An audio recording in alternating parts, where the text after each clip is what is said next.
Conspiracies that the world is coming to an end have flooded the internet. These theories are sparked by the overwhelming appearance of the numbers 9, 2, and 3 appearing in numerous television shows and movies.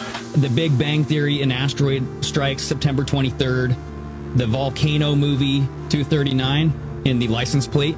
Seeking a Friend at the End of the World, An Asteroid Strikes on September 22nd, 23rd, and ends the world. The movie Deep Impact starring Morgan Freeman. The asteroid would strike on 9/22.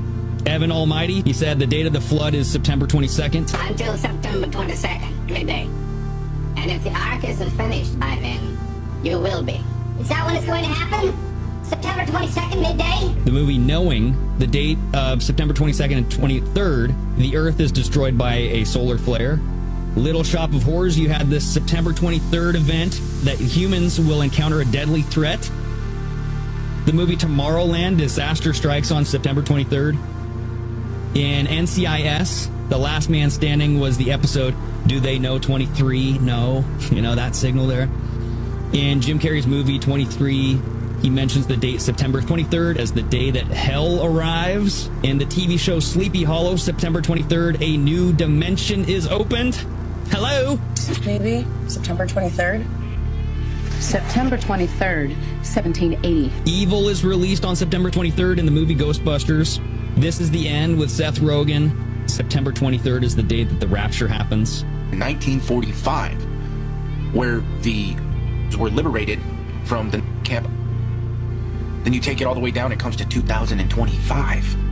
I'm not going to play the rest of that clip because the guy goes on to start explaining that he has a prediction that September 23rd is the day of the rapture. I feel it's pretty easy to assume that if even Jesus didn't know himself what day he was going to return, I highly doubt that this random guy on the internet has it figured out. I think this may just be the day that all these elites are planning something. And it's very easy to see all this stuff and just assume that it's all coincidence, that maybe that's just a date all these film writers thought sounded cool or something. But that is an awful lot of coincidence if that's all it is. When I see stuff like this, I'm reminded of all the truth that they hide in plain sight in all of our media. But you have to keep in mind that a lot of that stuff could be put there intentionally to distract or throw us off the trail of what's actually coming. It could all be in there for the purpose of making us try to connect things that just simply don't make any sense. This could be a part of some psyop. Not that it would really matter. Only a small number of the population will probably even hear about this theory before September 3rd arrives. And it's not like hearing about this something that's coming is going to help us prepare for it when we don't know what the something is. But I'm interested to know, what are y'all's theories as to the significance of this date? I learned that what they are pretending is scientific research is actually directed energy weapons platforms. One of the more concerning ones contemporarily would be things like voice-to-skull technology. Voice-to-skull technology would be the ability to have what I call intrusive thoughts, a voice in your head. Like, imagine if I had a microphone and I could transmit, but the receiver was in your head. So now if I had the ability to mimic your voice and deliver that to you, I can now start putting my thoughts into your head.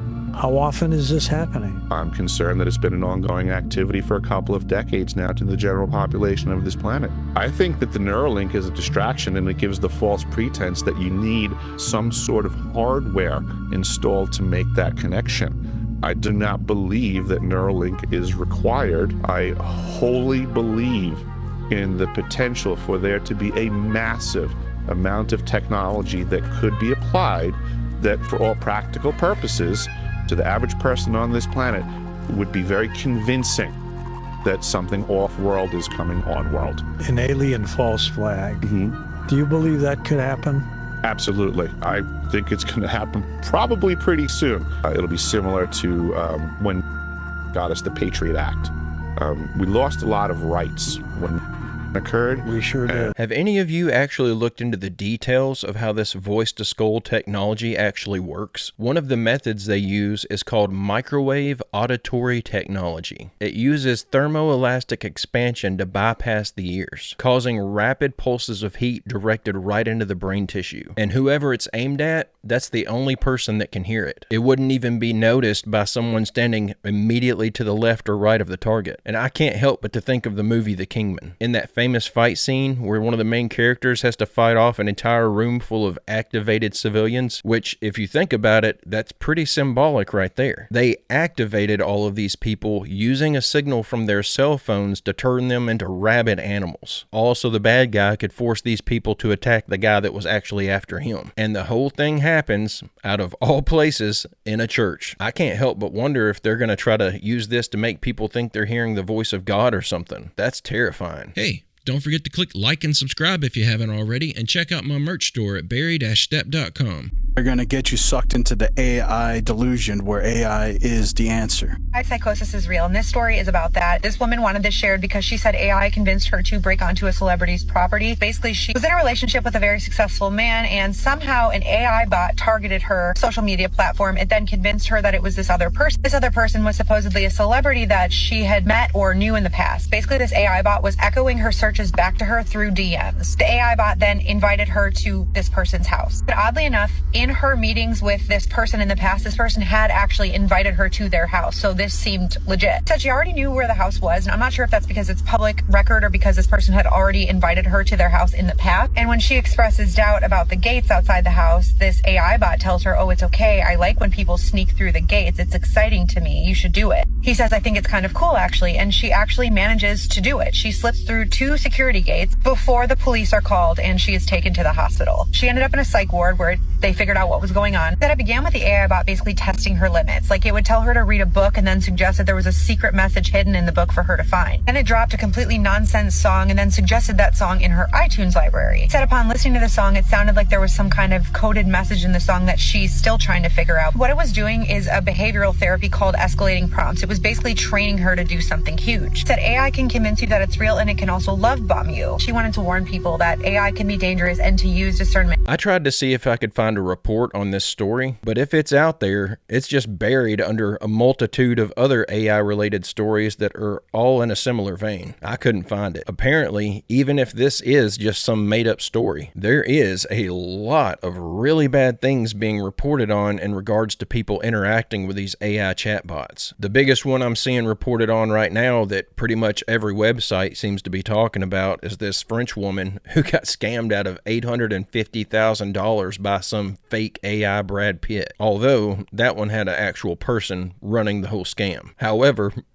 the woman who got scammed should have known better. Just look at these photos she was being given. That's ridiculous. But I did find a report where a man got lured to New York City by one of these AI chatbots without a person on the other end of it, and it cost him his life. He was an elderly man who had previously suffered a stroke, and he fell rushing in the dark to try to get onto a train to go meet this AI chatbot, who had actually provided him with an address. And I know it's a certain type of person that's going to keep getting targeted and that's going to keep falling for these kind of things. And to a lot of us, it's pretty obvious that these things aren't real, but it's just going to get more and more realistic and better at deception. And these companies aren't even being required to answer for this product they created that cost a man his life. Hey, would you believe me if I told you that governments around the world are working in a coordinated effort to put restrictions on your access to the internet? This one's good too. This one's clever. Honestly, it shouldn't surprise anyone. They've been building towards this for years, for decades almost. Now let's get into it. This week you had Australia announce that it was going to ban YouTube for all children under 16. This is under the guise of keeping children safe. Yeah, if governments gave it about keeping children safe, we'd have the Epstein files by now. You feel me? So then you have this Bonnie Blue character over in the UK. She's the gal that classy gal that 1,000 dudes in one go. Rock on. Anyways, one of the public broadcasters over in the UK did a documentary on this girl for some reason. Like, out of all the people in the world, out of all the humanitarian work going on in Gaza and all the beautiful, real heroes in the world, they choose this. Whatever. I mean, whatever. But I don't think that's an accident, right? It's got everyone in an uproar. Now, people in the UK want to see some restrictions on the internet. You see where this is going? Now you sprinkle in Palantir in America, right? The AI infrastructure, $400 billion worth being built, digital currency. It's already too late, probably. But I figured I'd just point that out. They're going to use and other means to justify taking away your access to the internet, which is access to knowledge. So have a good one. Well, it looks like my YouTube journey's days are numbered. I guess at least until the next administration steps in and starts setting back up the deep state, we'll at least be able to keep tabs on some of this stuff. But I'm honestly starting to feel like things may not even make it that far. And I'm not saying that because of any specific information that I've uncovered or anything. It just really feels like things are starting to go off the rails. And that's mostly because of all this AI stuff. I remember when they first started talking about the rollout of all this artificial intelligence stuff, back before we even had the first version of ChatGPT, they were talking back then about the need to put restrictions on this AI stuff so that it didn't try to take over everything. But now they're talking about purposefully having it take over entire sectors of our government. And the only people that you hear talking about the dangers of AI nowadays aren't no longer in a position to do anything about it. They've all been outed from their companies, or they've switched sides because they've realized just how much power they'll be able to wield over the population with this stuff, and it's gone to their heads. I can't help it. It just doesn't fill me with much hope for where all this is heading. They're not just coming for your face anymore. Now they want your eyes. Homeland Security has just struck a deal with B2 to give ICE advanced iris biometric scanners that can identify someone in seconds from virtually anywhere.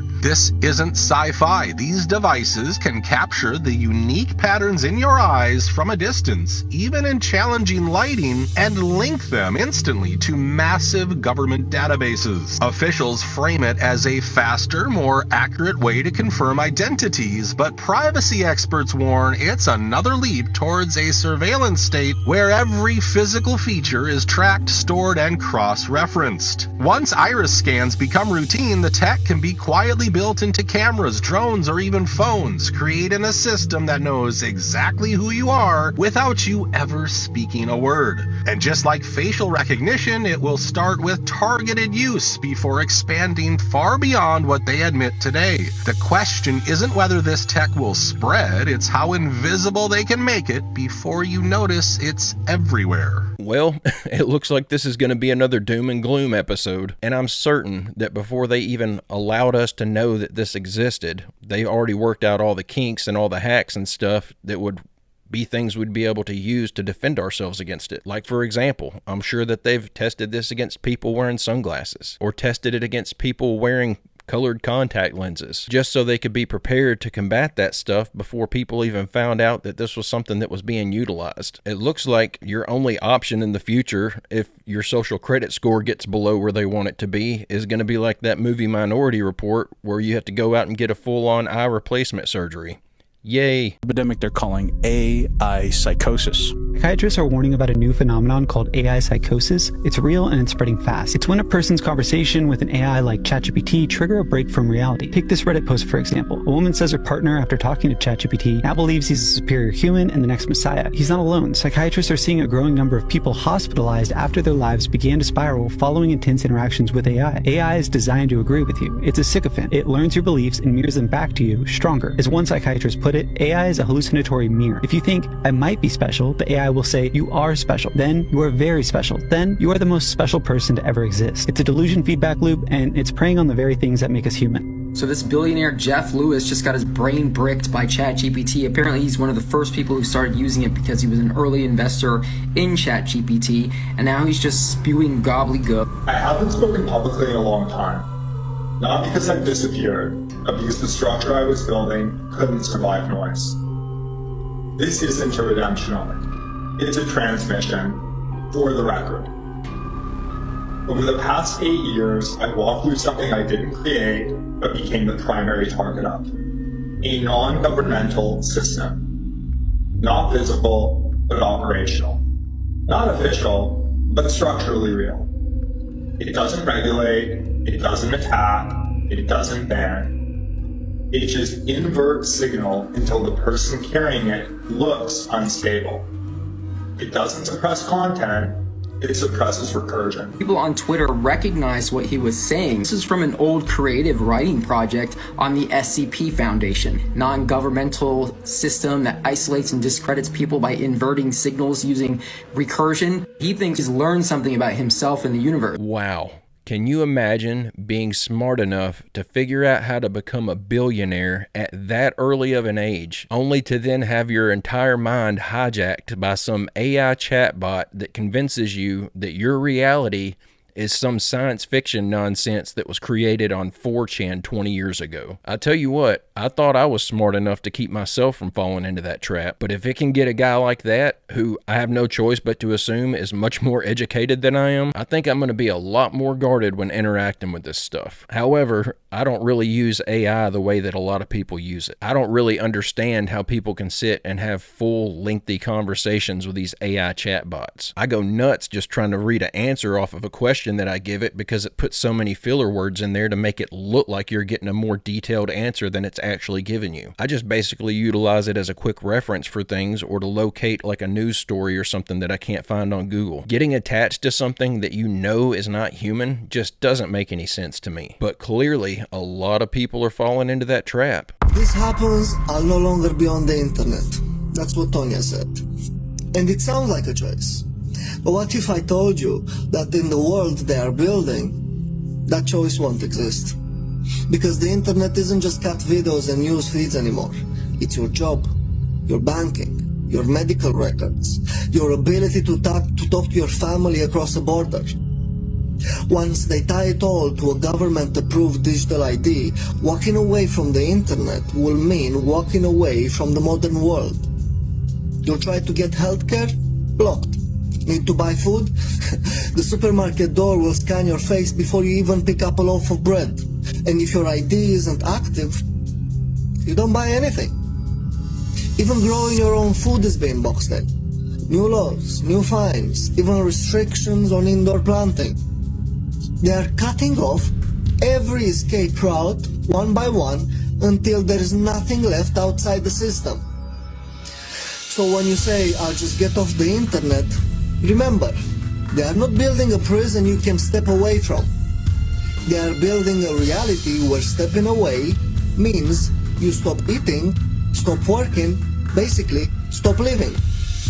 You know, if you can't see that this is coming, I have a great example to give you. I was just commenting the other day, may have been in the last video, about how I wish that I could just get rid of my cell phone. But because I rely on it so much to run this YouTube channel, that's not really an option for me. But I had a realization over the weekend that that's not an option for anyone anymore. I have a paid membership to be able to shop at Sam's Club. We were in there doing some shopping on Sunday afternoon, and my son started feeling like he was getting sick. So I had the idea to take him over to their little food court area and let him sit there at one of those picnic tables with a drink and just get off his feet for a few minutes. And I haven't purchased anything from that Sam's Club food stand since I was 18 years old and living in Memphis. I tried to buy him a cup just to get him a drink of water, and they said that I couldn't buy anything with cash anymore. I couldn't even tell the guy at the counter what I wanted to order. They literally forced me to download and install their stupid app to order a cup of water. The slow implementation of control.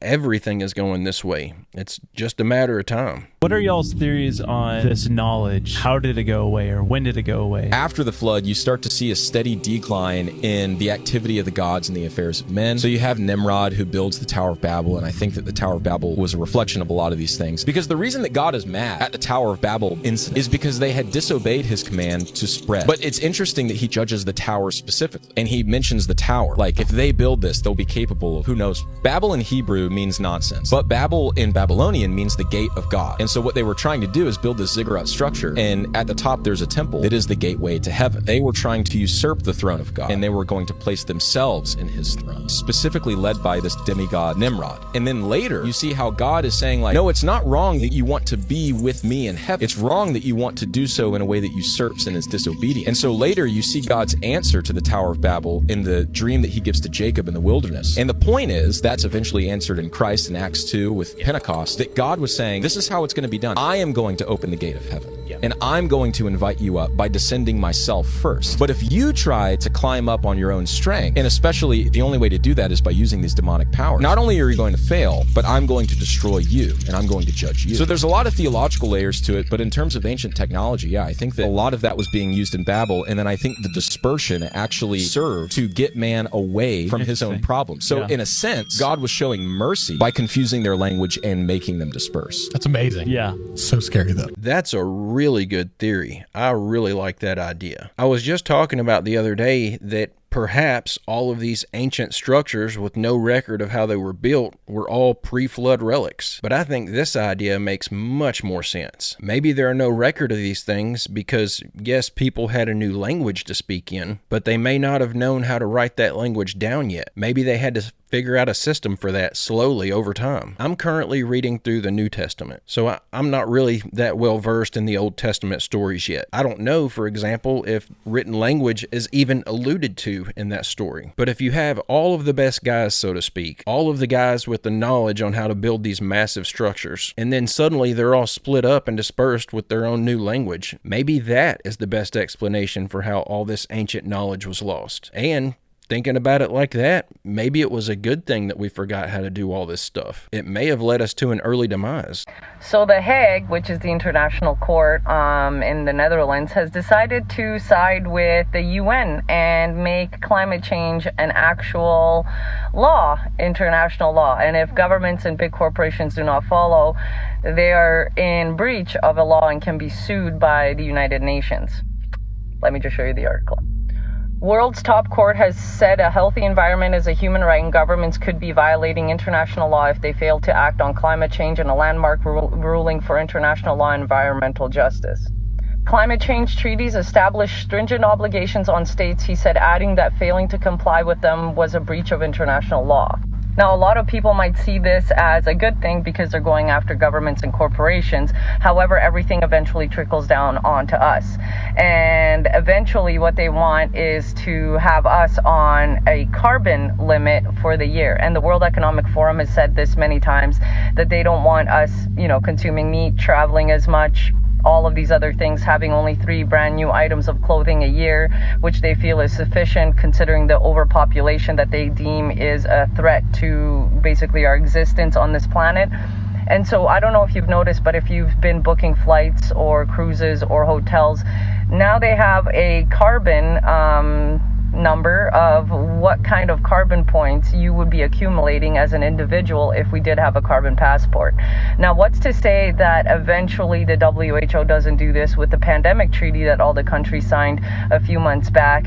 Right now, they're saying that each country will have its own autonomy on decision making in case of a pandemic. But what if they do this exact same thing that the UN has done with the climate change with the WHO pandemic, and making it a law for all countries that to have to abide by whatever the WHO says in the future?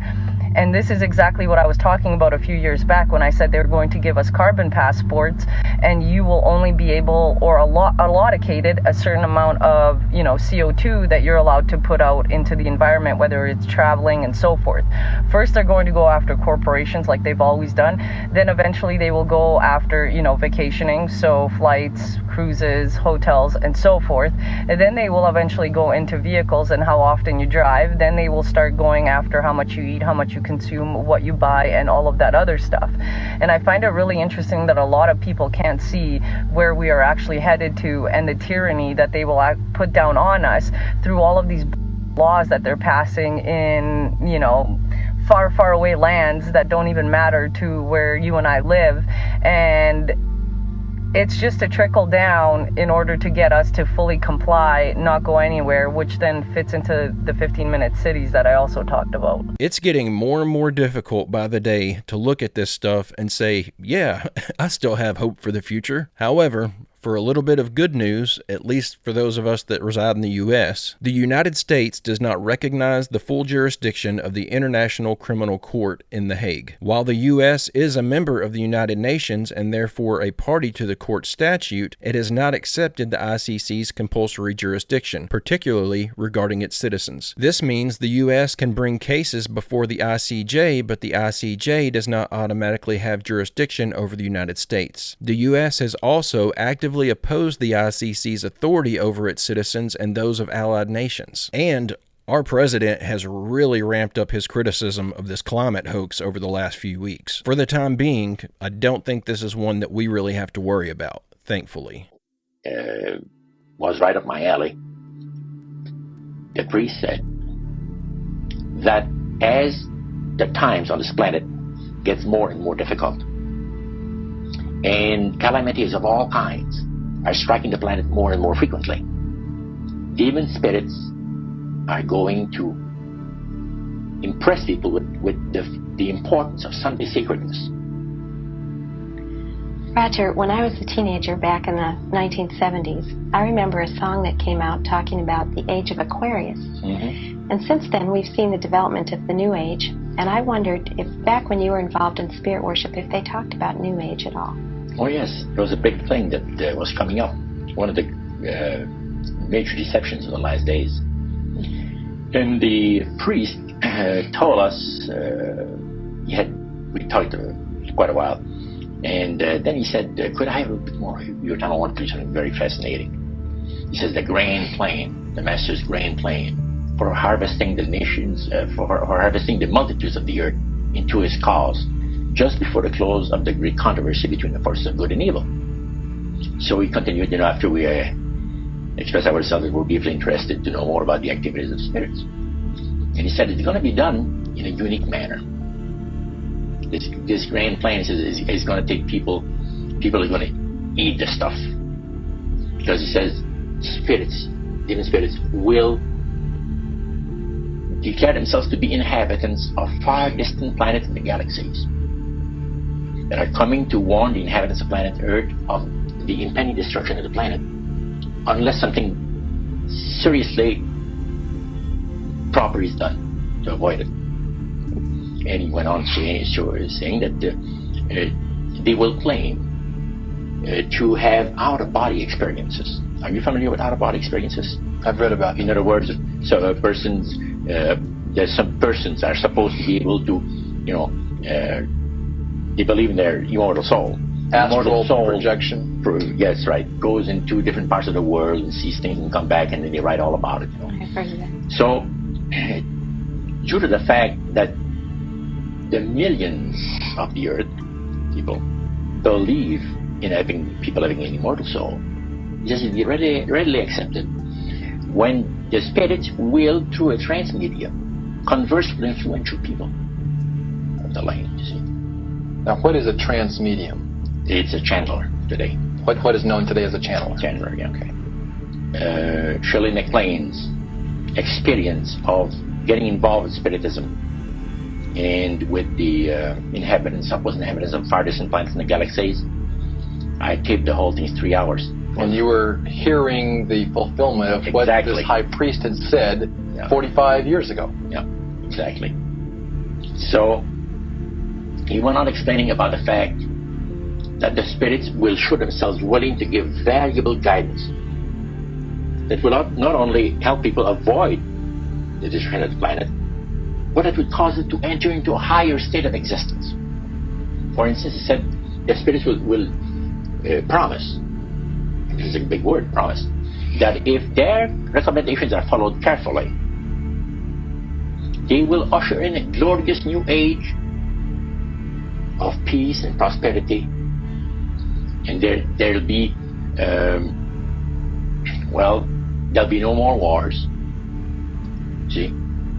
There'll be no more famines. There'll be no more people getting unhappy with one another. Neighbors will love neighbor. And social unrest will not take place no more. Whoa, so that's what we've got coming for us then. This makes perfect sense. And just think about how Satan has no fresh ideas. He just copies what God does and then corrupts it. And if their plan was so good, why would they put a supposed time limit on this age of peace? If we follow all of their recommendations, we'll supposedly have 1,000 years of peace and prosperity. That sounds eerily similar to the millennial reign of Christ. And again, the devil is just copying what God does, but there will be no age of peace. It'll be the age of death and destruction. But that was a fascinating video. And of course, I have no way to verify this, but with the direction that everything seems to be pointed in, I have to admit, I'm buying this one hook, line, and sinker. And didn't they make a movie about this where this alien guy shows up and starts giving suggestions to Earth's population about how they can live in peace and harmony, essentially telling them what he thinks is the best way for all of us to run things? But if I'm remembering correctly, he was always keeping himself hidden, just hanging out in his spaceship or something. And then, when all of his suggestions and recommendations seemed to be actually ushering in this age of peace, just like he had promised it would, he finally decides to reveal himself to Earth's population, and he's some massive, muscled up red demon with horns, and he looks exactly how you would picture the devil looking. I don't know much more about the plot than that.